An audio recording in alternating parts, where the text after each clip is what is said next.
And والا ہمارا جو پورشن ہوگا وہ ہوگا نثر پاروں کی تشریح. تو سب سے پہلے آپ نثر پارہ کوئی بھی لیں گے یا عبارت لیں گے تو اس کی تشریح کریں گے. آپ نے اس عبارت کو اقتباس کو پورا نہیں لکھنا ہے, شروع سے لکھ دینا ہے, اینڈ سے تھوڑا سا لکھ دینا ہے, تاکہ یا الف لکھ دینا ہے یا بے لکھ دینا ہے کہ آپ کا پتہ چل جائے کہ آپ نے کون سا سوال جو ہے وہ اٹیمپٹ کیا ہے. حوالہ متن سے مراد ہوتا ہے کہ آپ نے جو متن لیا ہے, جو عبارت لی ہے, وہ حوالہ کون سا ہے, وہ کس مصنف کا لکھا ہوا ہے, کون سا جو ہے وہ سبق آپ لکھ رہے ہیں. سبق کا عنوان ہے جی ہجرت نبوی, مصنف کا نام مولانا شبلی نعمانی.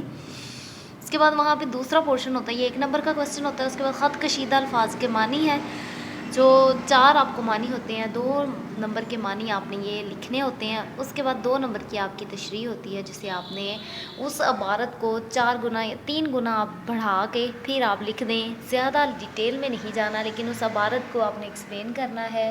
تھوڑا سا اس عبارت کا پہلا حوالہ دے سکتے ہیں آپ تشریح میں اور آخر میں, کیونکہ 9th کلاس اور 10th کلاس میں جو ہے وہ سیاق و سباق جو ہے وہ ختم ہو جاتا ہے, نہیں ہوتا. اور دوسرا اقتباس پھر آپ لیتے ہیں یہاں سے کاہلی, سید احمد خان نے جو لکھا ہوا ہے, اس کے بعد اس کے معنی لکھنے ہیں. اس کے بعد آپ نے اس کو تشریح کی فارم میں لکھ دینا ہے. آخر میں آپ اپنی کہانی جو ہے وہ کمپلیٹ کر لیں.